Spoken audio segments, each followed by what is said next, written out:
What if I told you that in an American courtroom, a man once stood before the judge and claimed that the devil made him commit murder?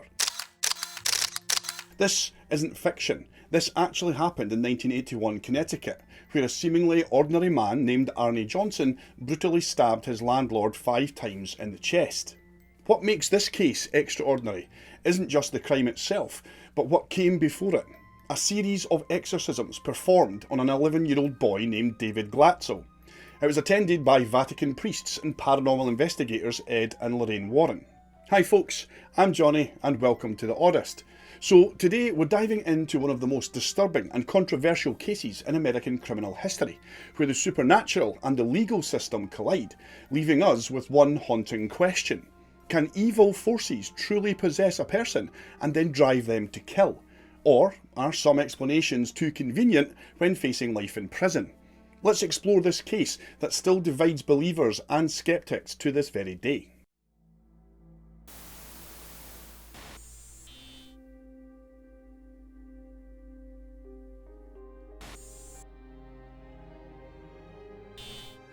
This is the chilling case of the Glatzel family and their youngest son, 11-year-old David, who was said to be possessed by multiple demons. Desperate for help, the family turned to renowned paranormal investigators Ed and Lorraine Warren. With their guidance, David underwent several exorcisms in an attempt to get rid of these dark forces battling for control over his soul. However, one of these exorcisms took a terrifying turn. Whatever was possessing the young David, well, it left him, only to take over a new host, 18-year-old Arne Johnson. Those who knew him claimed his personality shifted drastically, with violent outbursts growing more and more frequent. Then, in a shocking twist, Arne killed a man. His defence? Not guilty, obviously, by reason of demonic possession. It was the first time such a claim had ever been used in a US courtroom. But, was Arne truly under the influence of something sinister? Or was he just simply a murderer looking for a way out? The terrifying story behind the devil-made youth kill case. That's Debbie Glatzel that you see there, who was the fiance of Arne, and that's Arne way over in the corner up there. Okay. And we can see the next one. Can we take that? Okay, they're showing you as the investigators in the case. Yes. Now, what year did you say this was? 1980 that we became involved in the case, Tony. But, you know, one thing that we have to stress that's very important is that we knew it was inevitable that there was going to be a tragedy. We knew it. We even notified the police. Because of the violence. And Lorraine did notify the police, Chief. In 1980, the Glatzel family relocated to a rental home at 3 Oak Grove Road in Brookfield, Connecticut. Before officially settling in there, they spent some time cleaning and making small repairs. Amongst them was their 11-year-old son, David, who was the youngest in the family. Like most kids his age, he eagerly ran through the house, exploring every room of his soon-to-be new home. His excitement, well, it didn't exactly last long. Not long after arriving in the house, David claimed to have witnessed something that left him absolutely terrified. Whilst exploring all the different rooms, he entered one of these rooms and claimed that he came face to face with the furious spirit of an old man. One who made it very clear that he didn't want the family there. See, according to David, this spirit shoved him, delivering a chilling warning. If his family were to move into this house, something terrible would happen to them all. Terrified by this, David ran to his parents to tell them exactly what had just happened, but they didn't really take him seriously. They just figured that he was either letting his imagination run wild or simply making up a story to get out of helping with all the cleaning. Whatever the case may be, his eerie claim wasn't enough to change their plans. The family moved into the house as planned. After the Glatzel family had settled into their new home, things took a dark turn. David kept insisting that he saw this same old man's spirit, and he firmly believed that it was after his soul. But that wasn't all. His behaviour started to change in disturbing ways. He was plagued by terrifying night terrors, bad dreams. He was haunted by visions of a creature that he called the Beast Man, a figure with horns and hoofs. His health rapidly declined also. He began suffering from seizures, and strange bruises and scratches would begin to appear on his body without any sort of explanation. Even more unsettling than that, he stopped speaking English altogether, instead communicating through guttural growls or reciting passages from the Bible that he didn't have any knowledge of prior to any of this. It didn't take long for David's parents to start connecting the dots between his disturbing behaviour and his claims of possession. No one else in the family had actually seen this angry old man's spirit, but they did hear strange noises coming from the attic. Combined with David's worsening condition, they started to believe that something supernatural might well be at play here. As time went on, things just spiralled out of control even further. David became physically aggressive, lashing out at his parents, especially his own mother, who he once hit so hard that he actually broke her nose. Despite being just a small kid, 11 years old, he displayed an unnatural strength, often requiring multiple adults to restrain him during these violent outbursts. Despite being just a little kid at 11 years old, he displayed an unnatural strength, often requiring multiple adults to restrain him during these violent outbursts. And sleep, well, that was out of the question entirely, not just for the family but for David also. Every night, like clockwork, he would wake up screaming and cursing, trapped in what seemed to be some unrelenting nightmare. The situation became so dire that 18-year-old Arne Johnson decided to move in and help however he could. See, young Arne was dating David's older sister Debbie, and he was more than just her boyfriend. He was pretty much like part of the family. Described as an all-American guy who loved baseball and fishing, Arne cared really deeply for the Glatzels, especially young David, who he saw like a kid brother. Despite working long hours as a landscaper, he would come home to their house, eat dinner, and then stay up all night helping to manage David's violent episodes. Even with Arne's support, David's erratic and terrifying behaviour only escalated. Desperate for help, the Glatzels turned to local Catholic priests, pleading for an exorcism. But none were willing to intervene in this case. The idea of dealing with a possessed child was just far too unsettling for the church, and they refused to get involved. That's when Ed and Lorraine Warren entered the picture. According to the Warrens, a local pastor had reached out to them about a young boy he had been trying to help. He believed David was truly possessed, but was hesitant to take on such a sensitive case all alone. Hoping that the Warrens would offer their expertise in this situation, he asked them to go ahead and investigate. Intrigued and disturbed by what they had heard, they agreed to step in. Can you tell me a little bit about how you got involved in this case right from the start? We were contacted by Father Dennis, who at that time was pastor of St. Joseph's Church in Brookfield, Tony. And the call came in, and he spoke about a young boy who he had been trying to help, but recognized it as a case of possession. He told me that he was very leery of becoming involved in this case because he had been assigned by the bishop to exorcise another home, but this was not of an individual now, of a home that had infestation going on that we investigated. And when we got in the house, we were sitting there at the table talking. Now you would watch David, and he would be doodling, you know, drawing or something like that, and he'd be concentrating on what he was doing. And then he would look up, and it was no longer a little 11-year-old boy. Now, on their first night at the Glatzel home, the Warrens described the atmosphere as unsettling.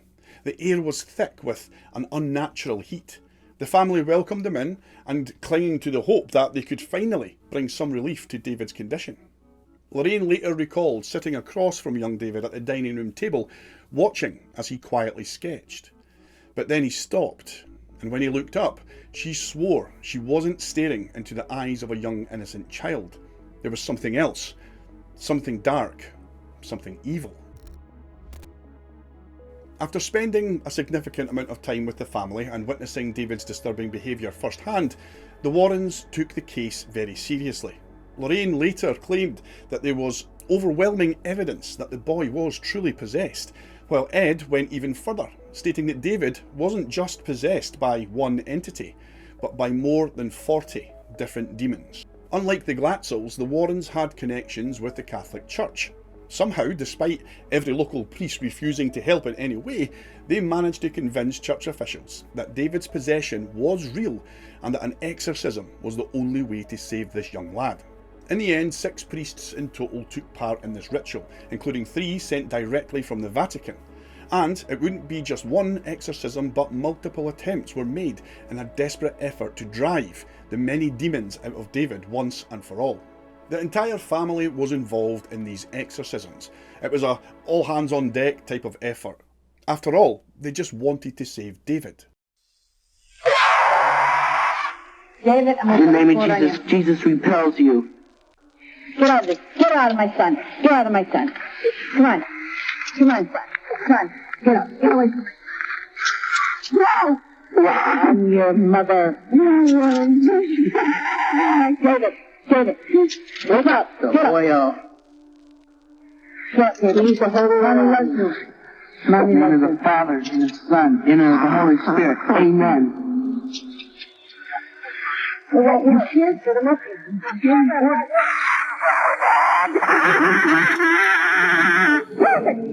Get up! My God, get up! As I had mentioned earlier, it took multiple adults just to hold the little guy down while the rituals were being performed. Among those present was Arne Johnson, who, as we know, cared deeply for David and was willing to do whatever it took to help the young boy. Ed and Lorraine told the family, under strict instructions, that no matter what happens going forward, no matter how tempted they may be, do not engage with the entity. It will try to provoke you and say some horrible things in efforts to try and stop this ritual from working. It's very important to just ignore the demons and focus on the task at hand. Despite repeated warnings from Ed and Lorraine, Arne made a dangerous mistake. He began directly provoking whatever it was inside David. He would pray, pleading for the demon to leave the boy alone and take him instead. At one point he even shouted, "Take me on, leave my little buddy alone." It was a bold challenge, and according to those all involved, during the final exorcism, the demons accepted his offer. The final exorcism seemed to have done the trick. David was finally free. His behaviour returned back to normal and his health noticeably improved. The night terrors, well, they happened to stop, and he no longer spoke of this old man's ghost or the beast man from his dreams. To ensure everything was truly back to normal, David was taken to a psychiatrist. Aside from a mild learning disability which he already had, there was nothing wrong with him. By all accounts, the wee boy was just a regular kid again. With David no longer needing their assistance, Debbie and Arne got engaged and decided to move into their own place. At that time, there was just no sign of the tragedy that was about to unfold. While David had made significant progress since the exorcism, Arne's situation, well, it began to take a dark turn. He later would claim that just days after the exorcism, while he was driving along the road, the demon took control of his body and made him crash his car into a tree. Thankfully, Arne wasn't seriously injured in this incident, but the experience left him deeply shook and troubled. Soon after the crash, Arne claimed that he was drawn back to the rental property by some invisible force, guiding him to an old well that was there on the land. It was there, he said, that he had his final encounter with the demon, an eerie meeting where he came face to face with the evil presence, still somewhat aware before it took complete control over his body. These trance-like episodes, where Arne seemed to lose control, became more and more frequent. Debbie recalled that during these episodes, Arne would suddenly slip into a trance, growling and speaking about seeing a beast man, just like David had described. The trances only lasted mere moments, but when Arne would come to, he had no recollection or memory at all of what had actually took place. The couple held on to the hope that this would just pass on its own in time, but it didn't. It was February 16th of 1981. Debbie was scheduled to work that day at her job as a dog groomer, which worked out perfectly since it was her landlord's business and it was just a short walk from their home. Arne was supposed to be working also, but he called in sick that day, deciding to spend his afternoon with Debbie at the kennels. For some reason, several of Debbie's family members, including her 9-year-old cousin Mary, well, they were also there at the kennels that day. Debbie's boss and landlord, Alan Bono, was a 40-year-old man who lived in an apartment above the dog grooming business. After a while, the group, Alan, Arne, Debbie and the others, well, they decided to go out for some lunch. At the restaurant, Alan had ordered a round of drinks, quickly becoming drunk. When they returned to the kennel afterwards, Alan's behaviour took a disturbing turn. He started acting aggressively and making inappropriate advances towards Debbie's young cousin Mary. This account comes from Debbie and Arne's perspective. The entire group then decided it was time to head home, but when they tried to leave, Alan allegedly grabbed young Mary and refused to let her go. Arne's mood shifted in an instant. He began growling at Alan and then charged at him, stabbing him 5 times in the chest with his pocket knife. Alan would later on die from his wounds just a few hours later. After the brutal stabbing had took place, Arne simply walked off in a daze, completely unaware of what he had just done. He was eventually found 2 miles away from the scene and promptly arrested.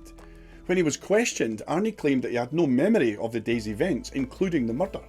Despite his lack of recollection, he was charged with Alan Bono's death.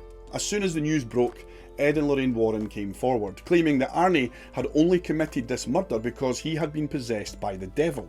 The story quickly made headlines, becoming a media frenzy. This was the height of the 1980s Satanic Panic, and the case captured the public's attention like few others. So, during the 1980s, there was widespread fear called Satanic Panic. Everyone around the place, whether it was your friends, your neighbours, your babysitter, well, they could all be involved in satanic worship. So when the public heard about a seemingly good, hard-working young man like Arne, who claimed to have killed someone because he was possessed by demons, well, it sent shockwaves throughout the entire community. Many people believed it, fueling their fear even more. Arne's trial for the murder began on October of 1981. Of course, he pled not guilty, with his defence being demonic possession. This marked the first time in American criminal history that a suspect attempted to use possession as a legal defence. Debbie, Arne's fiancée, who had been there for both the exorcism of her younger brother and the subsequent murder of her boss, well, she testified about what she had actually seen. She described how Arne had changed completely after young David's exorcism. He started experiencing these strange trances during which he would growl like an animal, just like he had right before stabbing Alan. Ed Warren also testified on the stand, claiming that during the exorcism the demon had transferred from David to Arne after he made the fatal mistake of challenging it. The judge overseeing Arne's trial wasn't convinced by the defence, and he rejected the not guilty plea due to lack of evidence. Judge Robert Callahan stated that it would be irrelevant and unscientific to allow testimony on demonic possession. He instructed the jury to base their decision solely on the facts of the case, which became known as the Devil Made Me Do It case. Just as a side note, there's obviously a massive Hollywood film that's in the Conjuring universe that is a dramatisation of this case, but if you're here watching this video, the chances are you know all about this movie. On with the story. After 3 days of deliberation, the jury found Arne Johnson not guilty of murder, but guilty of the lesser charge of manslaughter, and he was subsequently sentenced to serve between 10 and 20 years in prison, but he was released just after serving 5. I mean, incarceration must have proved transformative for the young man, because the demon that he previously described, well, it vanished during his time behind bars. He earned his high school equivalency while serving his sentence, and upon his 1986 release, he tied the knot with David Glatzel. Their marriage would eventually welcome 2 children. The Warrens, they collaborated with an author called Gerald Brittle to chronicle their experiences with the Glatzel family and Arne Johnson in The Devil in Connecticut. I mean, I bet you didn't see that coming, did you? While sales figures remain unclear, the Glatzels received roughly $2,000 for sharing their story. Now let's fast forward to 2017, when David Glatzel, the once allegedly possessed child, is now an adult. Well, he filed a lawsuit alongside his brother Carol against the Warrens. They claimed that the book invaded their privacy and caused serious emotional harm. More shocking was their complete denial of the original narrative, insisting that no demonic possession ever actually occurred. According to these brothers, the Warrens simply appeared at their family home one day with promises of wealth. In Carol Glatzel's own words, the Warrens fabricated a fictional demonic tale to pursue fame and fortune at our family's expense. The controversy deepened when Arne and Debbie fired back, claiming David and Carol were the actual fabricators of the story, merely chasing a financial windfall through their own lawsuits. They consistently maintained the demonic possession account was genuine. Of course, acknowledging any fabrication would force them to confront an uncomfortable alternative: that Arne committed a brutal, public murder without any supernatural influence. So, what's your take on this puzzling case? Was David Glatzel truly possessed by something otherworldly that Arne then later provoked into transferring to him? Or was this elaborate supernatural narrative crafted for profit and convenience, ultimately becoming a creative legal defence strategy for just a straightforward homicide? The question lingers between extraordinary paranormal explanation and all too human motivation. As we close this dark chapter, we're left with more questions than answers. David and his brother Carol Glatzel, well, they claim the entire possession story was pure fabrication just for profit. Yet Arne and Debbie, well, they maintain to this very day that something supernatural was at work. Is it easier then to believe in demons rather than to accept that someone that we love could commit a brutal murder in cold blood? Or did something truly unexplainable happen in that Connecticut home? Perhaps the most chilling aspect of this case isn't whether demons actually exist or not, but how desperately we sometimes need them to explain away the darkness that can live inside just ordinary people. What do you believe happened? Leave your thoughts, please, in the comments below. Thanks for watching, folks. Until next time, remember, stay safe, tell someone that you love them, and, as always, keep smiling.